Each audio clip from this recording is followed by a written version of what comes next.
Na těle má jizvy z mučení a znásilňování. V 6 letech byla unesena a prodána na pobavení prominentním pedofilům v Belgii. Dalších 6 let strávila v zajetí. Muž, který ji mučil, byl později odhalen jako Marc Dutroux. V roce 2004 dostal za únos a znásilnění 6 dívek, z nichž 4 zabil do životí. Hostem DVTV je Anneke Lucas, která po 30 letech vyrovnávání se s traumatem promluví v Praze na podporu organizace Sociàlnì klinika. Welcome on DVTV. Thank you. How can you deal with such trauma? That's a big question to start with, but I've been dealing with this trauma my entire life. I was rescued. I was lucky to be rescued at age 11. Most girls or boys either don't survive or stay longer and then things get worse. So 5.5 years was a long time for this level of trauma, but I was privileged to be able to focus on healing. I'm been invited here by the Sociàlnì klinika, which is a place where people can get therapy at sliding scales, which is really important because I was always had to pay full price. So it's difficult for people with a background like mine who often have financial issues along with many others to find therapy. We will sure get to that. First, your words from TEDx in Klagenfurt. Yeah. At times, I felt the pain of the world, but after 30 years, I came up victorious. What was the hardest part about the coping with the past for you? Did you even find any forgiveness for those people? Well, yes. 2 questions. Coping, the hardest part of coping was that a few things. It was 20, 30 years ago, no one was really open to hearing anything about this. Even therapists sometimes didn't want to believe me. So it was just very difficult to be trying to heal from something that people didn't even believe existed. And it made it harder for me because it's hard enough to remember things and know that it's real. So that was really difficult. And also my guilt complex, not having self-esteem, just made it very difficult to live. It's very difficult to make your way in the world, to do anything with when you're constantly worrying that you've done something wrong. And the healing then brings the self-esteem and brings a level of understanding, not just for myself and everything that I've been through, but even for the perpetrators. And I've come to a place where I'm so full and rich inside that forgiveness is easy now. It's an option. And I've chosen to forgive or keep forgiving.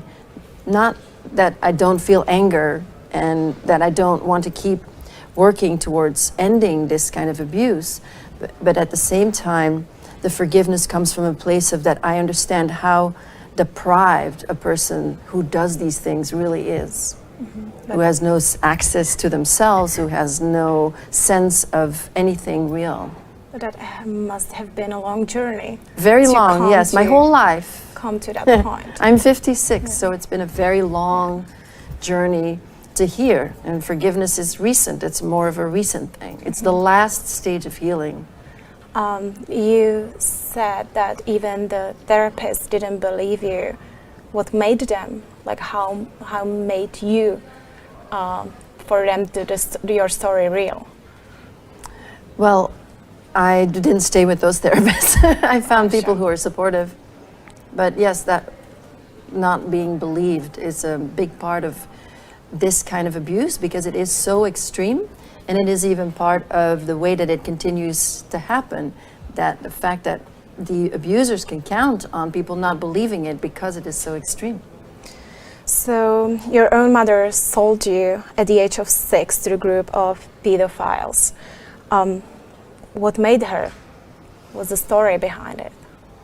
Well, my mother's a very sick person, and you know, there are narcissistic or psychopathic parents, and they have no boundaries, and there's many of those parents The only thing is that my mother happened to be connected to this network. And that made things that much worse. And who were those men? Did you recognize their faces from the television or? Not at the time, but I recognized them later when I was out and I realized that was that man who was there. So the leader of this network was the then Minister of National Defense in Belgium. And he then connected through children with powerful men around the world. So I was trafficked to the United States. I was raped by a Russian. I was raped by another prime minister of a big European country. So it was a worldwide network of world leaders and those who influenced those world leaders. You don't name their names, actually, but what happened to them? What happened to those people? Were they punished? No, not at all. You know, as long as this issue is not really out in the open and as long as the general public is going to have a hard time accepting that this is real, that people at the top levels of politics and society are engaging in pedophilia and darker things than that, it's going to be very difficult to bring those people to justice. Can you maybe share some of the insights from the community? You told me that you were raped and abused multiple times, but can you maybe share some part of the story? Of my story. Okay. Like what was happening in the community? You mean in the network? Yes, in the network, yeah. So the way I was used mostly so I was young, I was 6 to 11. And so I was raped by about 200 men. And these men were given to me as a very special thing for them.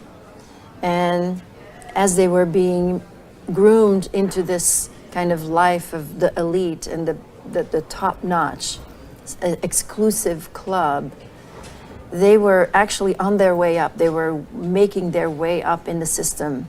And by the time they reached me, they had already been compromised with usually girls a little older than me. And then it just gets younger and younger. So people are drunk and then they are given a 15-year-old girl and they're recorded.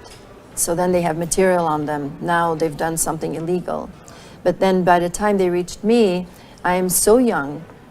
I was such a young child. There's no way that anyone could pretend that this was not a young child. So I always thought they're going to say no. But I didn't understand why they never said no. But it was my job to actually make them feel comfortable because it was their first time. So they were filmed or photographed, and then these would be used for their records, so these people could become good pawns in the political system, would be owned by the people who were in charge of the network, and that could be used and given to others so that they could be put in certain positions and they would do exactly what those who are really in power would tell them to do. After a couple of years in the network, you were supposed to be killed. How did you survive? I was rescued by someone who was actually part of the network. This was a gangster. He was young, so maybe he was still a little not quite solidly on his path.